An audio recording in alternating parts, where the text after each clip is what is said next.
War is one of the many aspects of life that we all know. It's very brutal and scary for many people, even if they are not the ones fighting.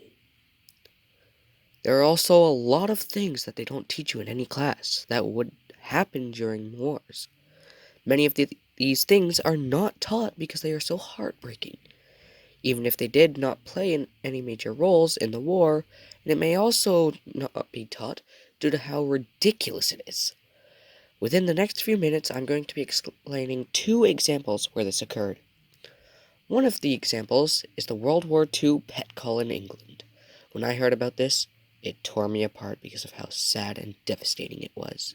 The World War II pet call in England started September 3rd, 1939, because the British government decided to announce that pet owners should either move their pets inland in case of any tragic bombings or put them down to prevent any suffering.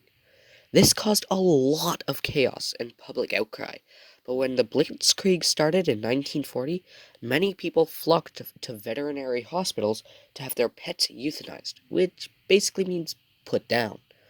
I cannot imagine what these people were feeling as they put their pets to sleep to save them from suffering and obliteration. This just proves that people will do almost anything to protect their loved ones from any pain or suffering for as long as possible, even if it inflicts pain back on themselves. Something else that shows how people will do anything to help their loved ones, even though it may be complete of a dunce idea, is when Monopoly was introduced to World War II. The story begins on the 29th of April 1913, when Christopher Clayton Hutton, a man who got paid for making boxes, wrote a letter to the famed Harry Houdini, who got paid for getting out of them. Christopher had sent the letter to the escapist as a challenge. The reason he did this was because he had seen Houdini escape from a box in Birmingham several years prior, but found out that Houdini had his hands on the box 2 days in advance. Christopher wanted to see how the magician would act if the box was built on stage by Christopher's colleagues in front of everyone. Houdini agreed to the challenge due to the £100 bet that Christopher offered. And just for the view of it, £100 is $25,969.28 Canadian dollars today. However, Harry Houdini made one request.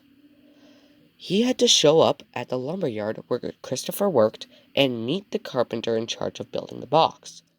Sure enough, when he showed up, Christopher knew something was up, and later found that Houdini had put up flyers to announce the escape.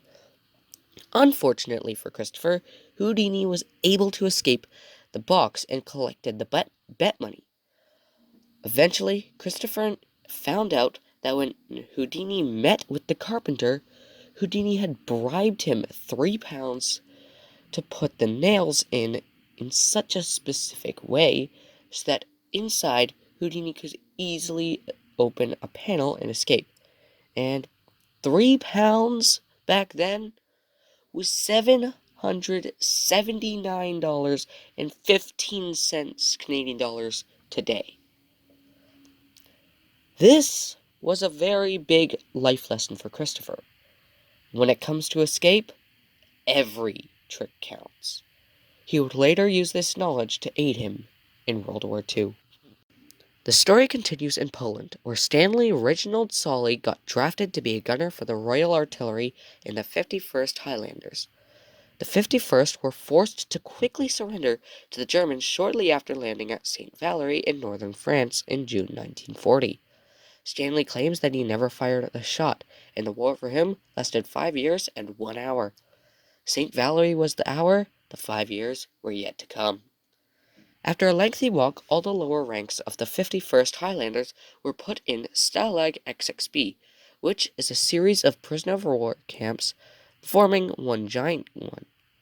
Stalag XXB was located near Malbork in Poland, and all the prisoners had to accompany themselves was either each other, peanut butter sent by an American charity that the Brits had never seen before and thought was shoe polish paste. They also had a wartime edition of Monopoly, Monopoly, with cardboard pieces and a spinner instead of dice. Christopher, after learning about the coming war by the late 1930s, decided he wanted to help.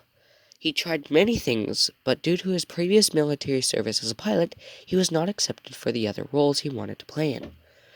Out of the blue came a request for him to meet up with the newly formed MI9 to aid with his knowledge of escapology. It is assumed that they chose him due to his past embarrassment from Houdini, but it is also theorized that it was because he wanted to help but had no purpose yet, making him a clean slate perfect for secret intelligence. After a lot of training and brainstorming, they decided to use the soon to be most popular game around, Monopoly. With careful thought and planning, they were able to smuggle tools such as food and water, purifying tablets, compasses, hacksaws, escape knives, and silk maps. All of these were what truly brought Monopoly into the war, as it was perfect for concealing the items. Christopher aided in the escape of 35,000 prisoners, but not all were his doing.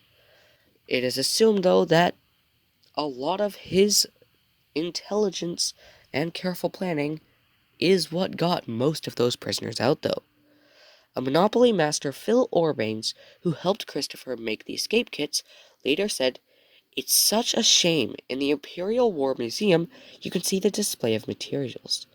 You can see silk maps, and you can see playing cards, but you will never see a Monopoly board."